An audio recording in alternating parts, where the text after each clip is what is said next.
Quem diabos era o dono desse corpo? O jovem olha para seu reflexo e percebe a fragilidade de seu estado atual. Com um olhar assustado, ele busca uma resposta para aquela situação. Ao afastar-se do espelho, vozes incessantes em sua mente o questionam: quem ousa alterar minha vida a seu bel prazer? Nunca tive inimigos que nutrissem tamanho rancor por mim. E, após delirar com seus devaneios, somente agora o jovem consegue observar o ambiente em que ele está. Toma ciência de que aquele cômodo deve pertencer a uma casa bem luxuosa. Contudo, porque aquele corpo estava em um estado tão patético.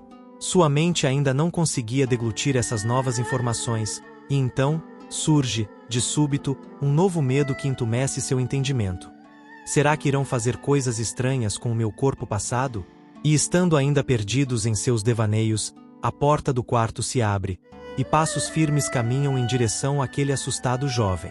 Rapidamente, o jovem faz algumas ponderações. Seria melhor fingir que estou dormindo ou deveria enfrentá-lo? E olhando para a porta, ele vê a figura de um velho chamando e dizendo: criança, você já acordou? Isso é muito bom.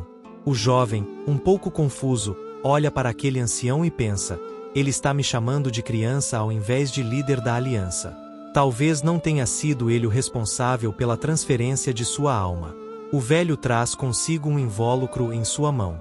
O jovem, com o semblante assustado e pálido, exclama: ele é o patriarca do grande arquivo celestial, Beon Sheon. Essa família é formada por gênios, que gere o grande arquivo celestial, um dos 3 maiores das planícies centrais. Essa família possui fluência no conhecimento de textos e objetos antigos. O ancião Beon Sheon possui um conhecimento excepcional que excede a todos os estudiosos de sua época. O jovem olha para o velho Sheon que está se assentando, então pensa consigo: já o vi há cerca de 5 anos atrás e vejo que seu rosto não mudou muito. Acredito que ainda estou na mesma época em que fui líder da aliança. O ancião acomoda-se em seu assento e, dirigindo-se ao jovem, chama-o dizendo que irá cumprir o desejo dele. Sem entender bem aquela situação, o jovem contempla o velho. Aproxima-se com um olhar desvanecido e caótico, pensando consigo mesmo: meu desejo? Sinto que o velho patriarca ainda não percebeu o que aconteceu e está me tratando como o seu neto. O jovem joga-se no assento, ao lado de seu avô. Com a cabeça para baixo, sem encará-lo, silencia-se diante de Sheon. Olhando para o neto, o velho desenrola aquele pano carmesim e, ao centro, está uma pílula negra. O velho estende a mão e dá ao seu neto, dizendo: coma isso. O transmutado jovem olha para aquilo à sua frente e pensa: são medicamentos? Se o meu corpo está fraco e debilitado, acredito que seja algum tipo de elixir de fortalecimento. Mas ao observar o velho, o jovem torna-se renitente em não aceitar imediatamente aquela pílula. Ele vê o semblante decaído do ancião. O jovem conclui tratar-se de uma tristeza profunda em sua alma, pois em seus olhos está a evanescência da esperança. Então, o que ele quis dizer com cumprido meu desejo, seria referente às marcas de suicídio que eu vi nesse corpo. O jovem pondera sobre seus ferimentos no pulso e no pescoço. E, olhando para a mão do seu avô, reflete sobre os desejos do antigo possuidor daquele corpo, e numa profusa reflexão, conclui que só há uma resposta a ser considerada plausível para aquele momento. Observando o velho patriarca, o jovem indaga: isso é veneno? O velho se assusta e, sem expressar nenhuma palavras, olha para o jovem, que também em silêncio encara o triste Sheon. O velho, percebendo as atitudes vacilantes do jovem, questiona-o sobre a forma correta de se dirigir ao avô. Ele, por sua vez, conclui que precisa ser mais educado, e com uma voz mais suave e comedida, pergunta ao seu avô: isso que está em sua mão é veneno? Sheon, com um olhar firme e mumificado de tristeza, apenas oferece a pílula e inquire, em um tom imperativo: tome, coma. O rapaz, assodado pela resposta do avô, conclui que o velho não negou esse fato, apenas se fez de rogado, e obstinadamente, estendeu os braços para o neto. O jovem, ainda renitente em tomar aquela pílula, tenta barganhar com o velho, dizendo que antes de comer, gostaria de fazer uma pergunta. Sem demora, ele pergunta ao avô quem é o líder da aliança Murim atualmente. O velho, Tomado de assalto por aquela pergunta sem sentido, questiona o neto: "O que você está falando?"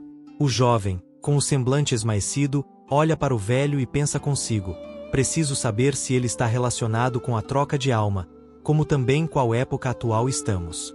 Com uma voz fraca, afirma ao avô que aquele assunto é muito importante. O velho, ao ouvir tais indagações do neto, brada furiosamente: "Cale-se!" E então o ancião, com um olhar enlouquecido, arrebata o jovem de seu estado moribundo e brada aos seus ouvidos: "Não basta somente querer morrer?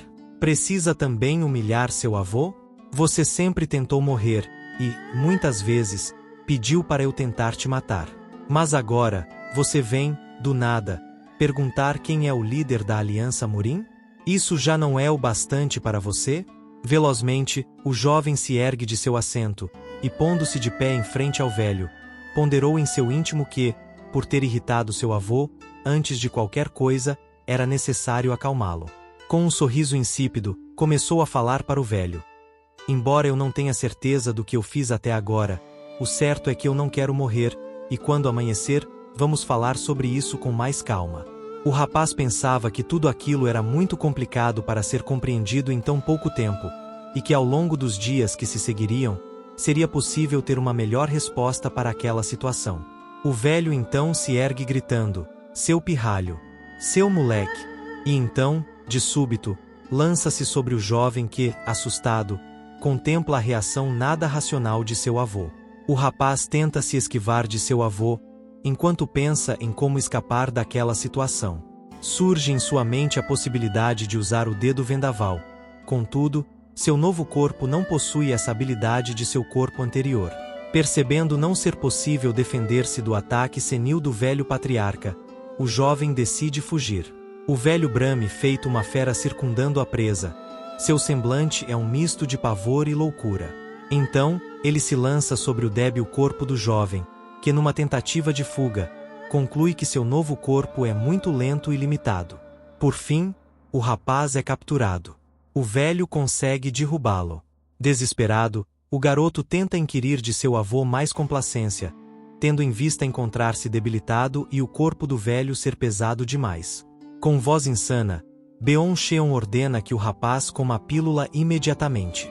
"Coma isso e apenas morra", disse o ancião abrindo a boca do jovem e lançando a pílula em sua garganta.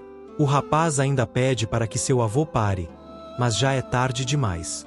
O velho, após lançar o veneno na boca do jovem, ele o segura, impedindo-o de abrir a boca para lançar a pílula fora. Nesse ato tresloucado, o jovem tenta se desvencilhar do velho, que vocifera em seus ouvidos: "Morra agora, que logo depois estarei com você." O jovem percebe que a pílula começou a se dissolver em sua boca, e num gesto de desespero, tenta soltar-se para cuspir o veneno fora. Mas ouvia a voz de seu avô dizendo: "Morra."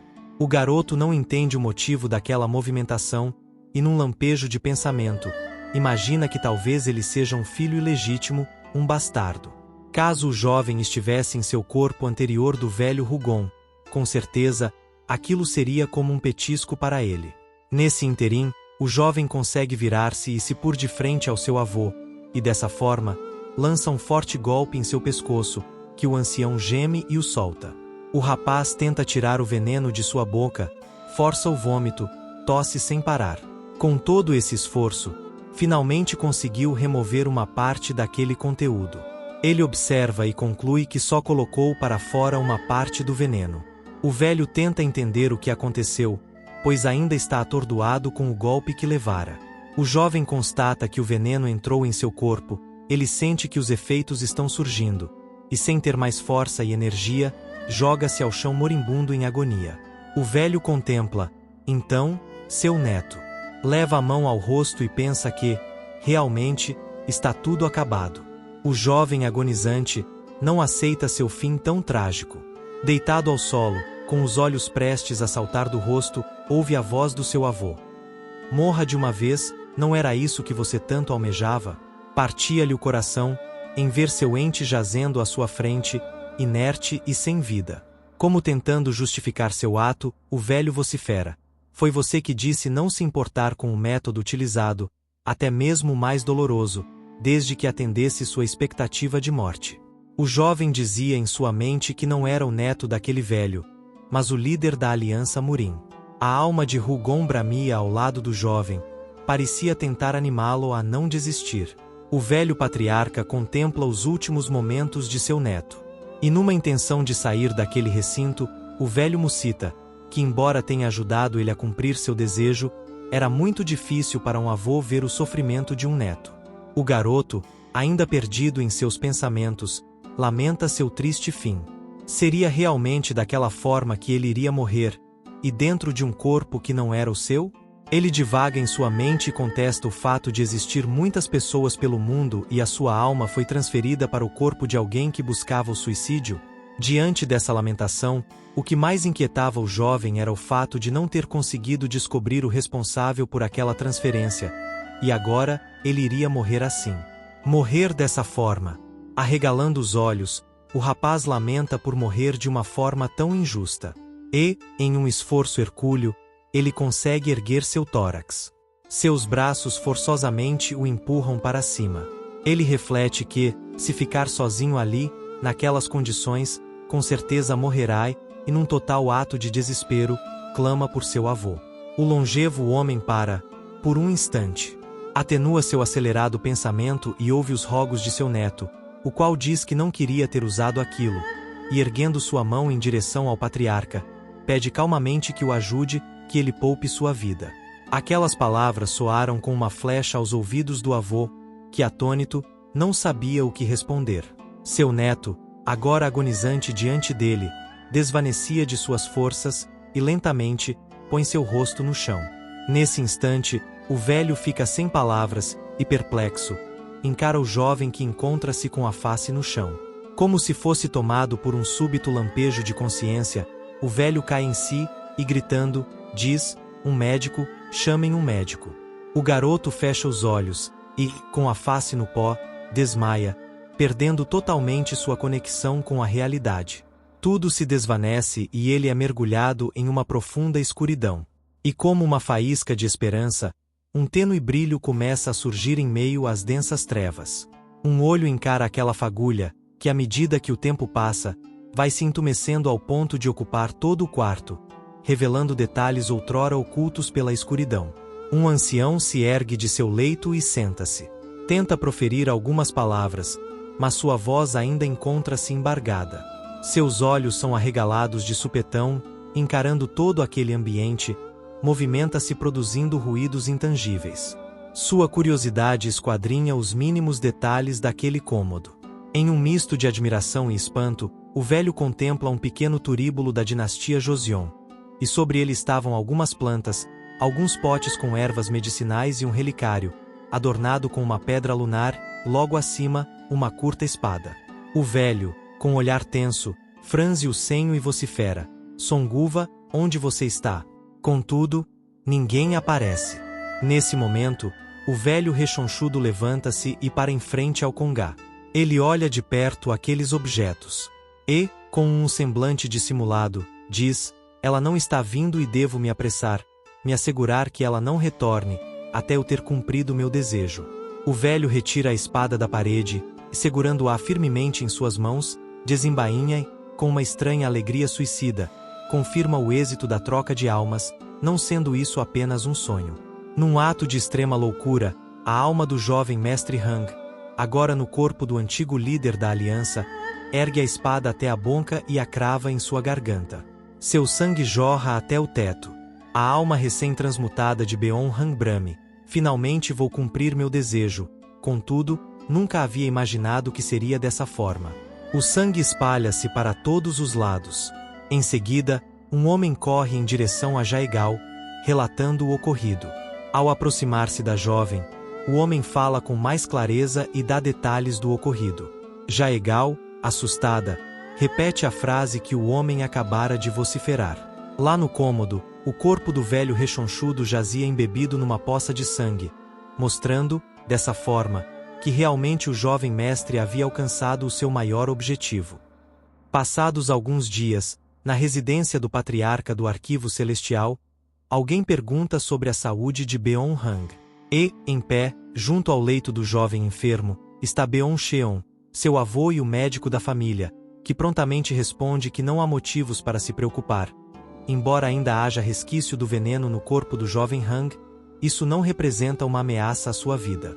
O médico conclui dizendo que ainda levará 1 mês, ou 1 mês e meio, para sua plena recuperação e dissipação completa do veneno em seu corpo. O jovem Beon-hang estava transfigurado em sua cama. Seus cabelos desgrenhados, sua face pálida e anêmica, mostravam o quão frágil era esse novo corpo de Hugon. Ele é realmente abençoado pelos céus, pois manteve apenas um baixo índice de lesão causada pela ingestão do cogumelo de sangue venenoso, disse admirado o galeno ancião. O rapaz estava em uma condição deplorável, não podia se movimentar, falar e nem abrir os olhos. Seu corpo não respondia aos seus estímulos cerebrais, entretanto, ele podia ouvir tudo o que era falado naquele ambiente, e num ato de desafogo, o jovem Beon-hang grita em sua mente: que merda! Aquilo era um cogumelo de sangue venenoso? Então, o rapaz se lembrou de quando estava no corpo de Hugang. Esse cogumelo, quando assado, tinha sua toxina aumentada, mas deixava-o com um sabor muito mais agradável. Isso era um lanche para ele.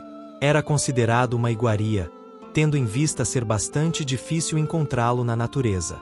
Hang continuou ponderando que no passado ele se alimentava desse cogumelo e nada lhe acontecia e que agora, devido ao seu novo corpo debilitado, quase morreu por ingerir uma pílula refinada desse cogumelo. E isso era ultrajante, tendo em vista que ele, praticamente, teve que implorar por sua vida.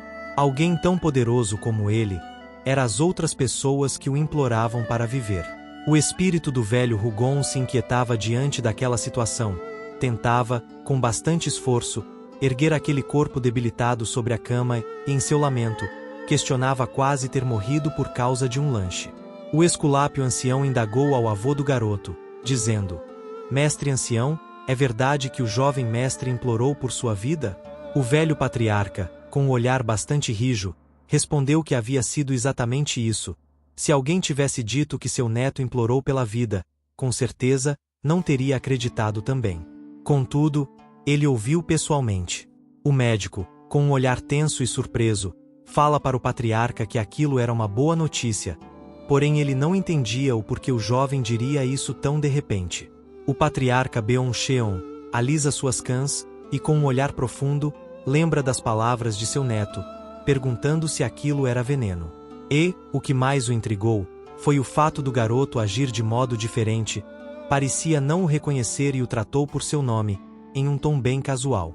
De súbito, o médico indaga: ele não o reconheceu? Talvez devêssemos considerar que o veneno possa ter afetado as faculdades mentais do garoto. Afetar o cérebro, tem certeza?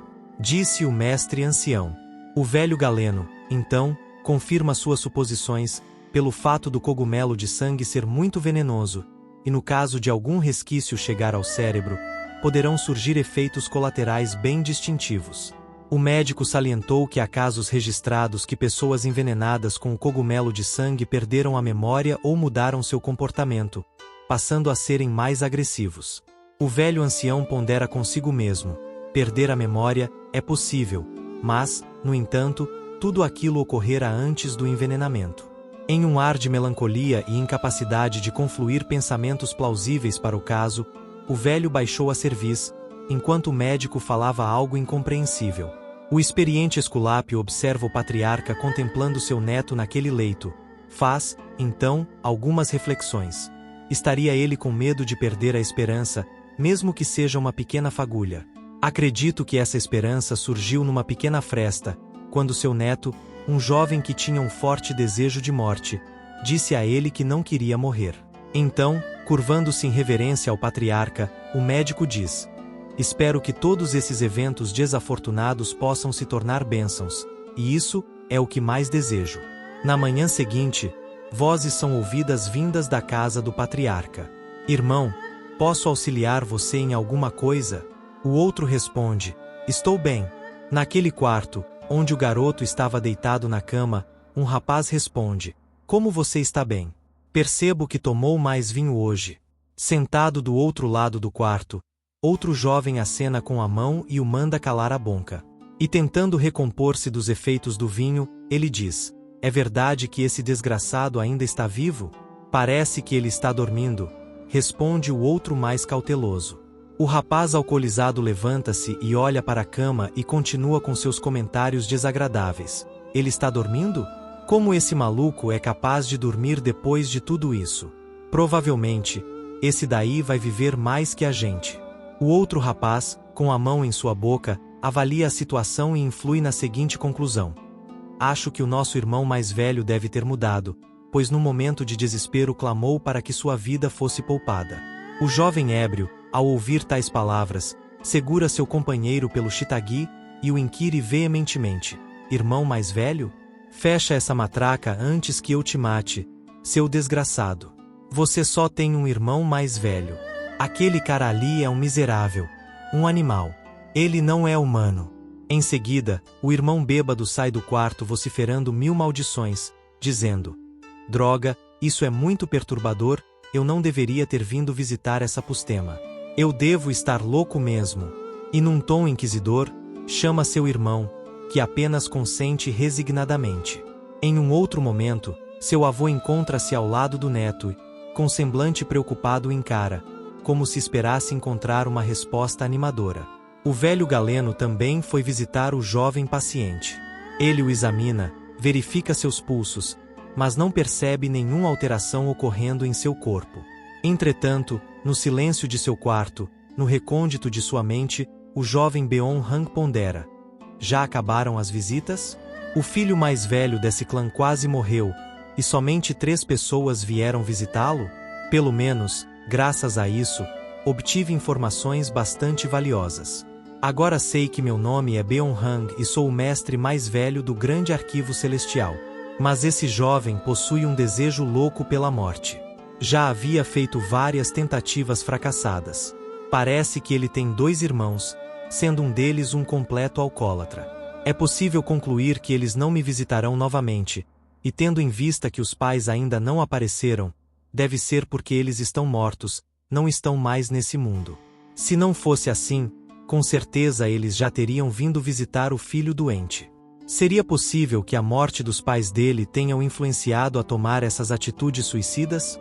Após avaliar todos esses eventos, o jovem mestre conclui que, em qualquer família que se deparasse com uma situação, como essa vivida por Beon Hang, com certeza, o clima ficaria bem sombrio. Contudo, o que torna toda essa situação ainda pior, é que o próprio Hang queria morrer. O desespero foi tão intenso, que até mesmo o próprio avô queria tirar a vida de seu neto e, absolutamente, ninguém apareceu para ajudá-lo, logo após ter consumido a pílula venenosa. Avaliando, também, o comportamento dos outros 2 jovens irmãos do jovem mestre, foi possível inferir que nada parece normal nessa família. Então me pergunto, o grande arquivo celestial caiu? Sem respostas concretas, e mais dúvidas pairando em sua mente, o espírito de Hugon dentro do jovem aviou não ser necessário uma compreensão muito aprofundada sobre a situação dessa família, porque o que realmente importa é descobrir como minha alma entrou nesse corpo. A alma do velho Hugon contempla o corpo do caquético jovem Hang deitado em seu leito. Com um olhar contemplativo, o ancião da Aliança Murim conclui: em situações normais, eu tentaria descobrir a verdade imediatamente, porém ocorreu tudo conforme o que o santo espadachim falou, eu o vi na escuridão. Eu o vi perdendo tudo. E em sua epifania, o velho líder infere que sua prioridade é conseguir recuperar a saúde plena desse novo corpo, e então, começar a movimentar-se dentro desse jogo, para descobrir a verdade sobre o que aconteceu com o meu corpo. Hugon flutua por entre as casas, absorto em seus pensamentos. Já no cômodo da casa em que se encontra o jovem doente, o velho líder manifesta seu desagravo. Com um senho rijo e um olhar determinado, ele exclama: quem está por trás disso? E como em uma busca para a inquietude de seu espírito, a alma do velho Hugon volta a repousar no corpo do jovem mestre Hang. E em suas memórias surge o desejo de saciar sua fome, pois ele não come nada há muito tempo. De repente, como se despertasse de um pesadelo, o rapaz abre os olhos e vê um rosto feminino sobre o seu. Ambos se assustam, pois isso foi algo inesperado. A jovem, de um sobressalto, vocifera para o jovem mestre: minhas desculpas. Eu vi algo em seu queixo e estava tentando tirar. Hang, segurando o coração e tossindo, devido ao susto, disse que o rosto dela estava muito próximo ao seu. E, numa mescla de susto e desapontamento, concluiu que tudo isso era inacreditável. Como ele, sendo o homem mais forte do mundo, não havia percebido a presença de uma pessoa tão próxima assim? Outrora, em seu corpo original, Rougon fora capaz de sentir a presença de insetos rastejantes, dentro de 50 metros. Sua percepção era tão acurada que senso de detecção era capaz de indicar quantas pernas o bicho tinha.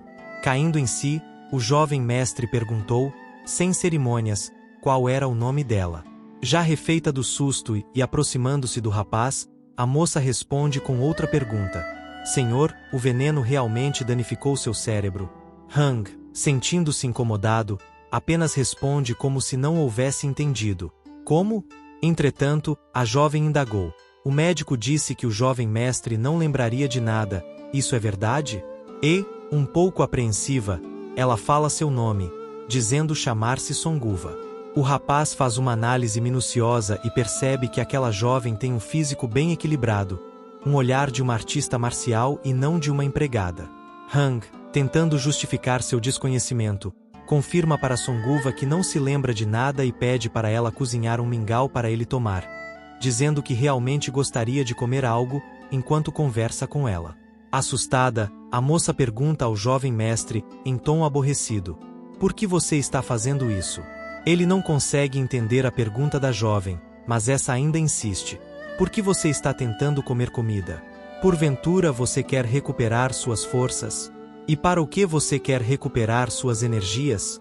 Então, com um tom de assombro e espanto, ela pergunta: você está tentando morrer, depois de ganhar força, não é?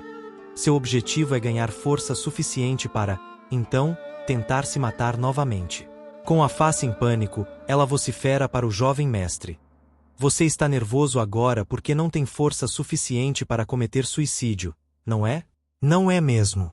E a voz da jovem ecoa por todo o cômodo, considerando ser realmente essa vontade de seu jovem mestre. Beon-Hang, diante desses eventos que foram vivenciados por ele, conclui: de fato, não há ninguém com a mente sã nessa casa, até a serviçal tem comportamento estranho.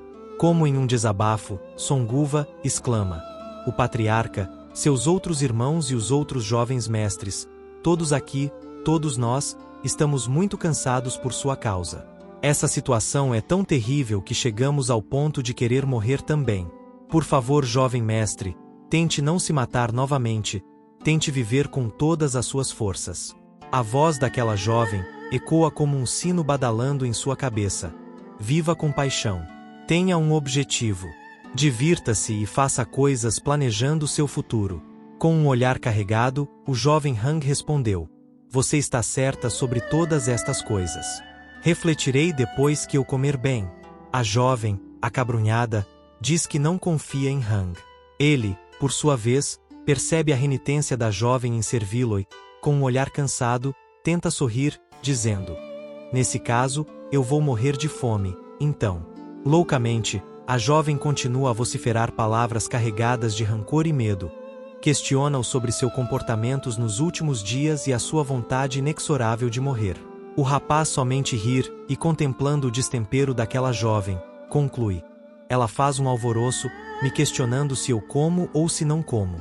E o que é mais estranho, é o fato dela se comportar como se fosse duas pessoas, sendo uma empregada que cuida da alimentação, e a outra, uma guerreira marcial que pode interromper as seguidas tentativas de suicídio desse pirralho.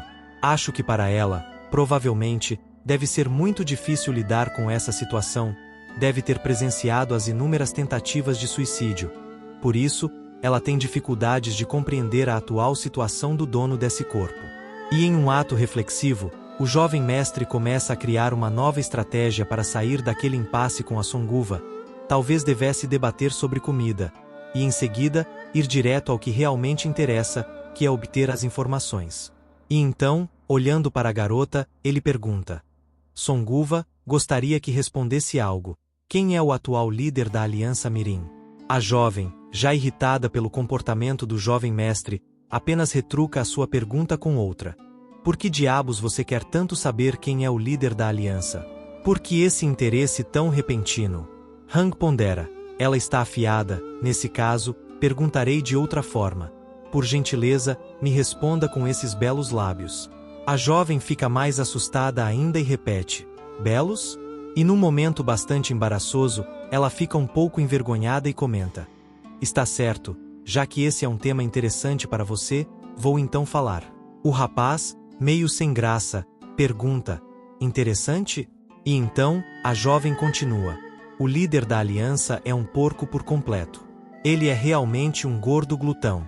De sobressalto, o jovem Husong repete a palavra porco. Ela, então continua: as pessoas dizem que ele é tão gordo, que a gordura das bochechas pesa tanto, que seus olhos estão constantemente fechados. Imagina o quão gordo ele deve ser para possuir esse aspecto. Além do mais, ele é tão ridículo que se auto-intitulou como o homem mais forte do mundo. Corre boatos de que ele matou o santo espadachim com o peso de seu corpo, cerca de 6 meses atrás. Mas como ele pode se dizer que é o mais forte do mundo se passa o dia todo comendo feito um porco? Acredito que ele não seja um bom artista marcial, talvez tenha ascendido ao seu posto devido à politicalha e não por seus méritos. Acho que o nome dele é Cálice. Esqueça. A jovem olha para o mestre e diz que o rosto dele não está parecendo muito bom. Ele retruca que sempre foi assim. Mas a garota continua falando que ele realmente está diferente e já faz algum tempo. O rapaz, um pouco desconfiado, diz: como pode ser tão cruel, falando essas coisas bem na frente do... quer dizer, como pode falar essas coisas ruins pelas costas de outras pessoas? A jovem, em um tom jocoso, responde para seu mestre: é verdade, ele é muito gordo mesmo. Sua barriga é desse tamanho assim, e abrindo os braços, indica o quão grande é a barriga do homem. O jovem mestre apenas meneou a cabeça e se defende, talvez porque ele seja uma pessoa de grande presença. Em um tom debochado, a menina repete: grande presença, é. Beon-hang, não suportando ouvir tais palavras sobre si mesmo quando era Hugon, vocifera bravamente: ele tem uma grande presença sim. O líder da aliança é uma grande e incrível pessoa que faz o seu melhor para manter a paz e a ordem em toda Jiangun. A figura do velho Hugon surge de forma imponente. Então, o jovem tossindo de nervoso, conclui: você não entende o quão incrível ele é. A jovem, ao ver seu mestre naquele estado alterado, pergunta-o se ele está bem. Ainda sob o estupor das palavras da garota, o jovem Hang arremata: você não sabe e nem entende o charme que uma pessoa gordinha tem. Com um olhar frívolo, ela fala: uma pessoa gordinha é charmosa? Você realmente pensa assim?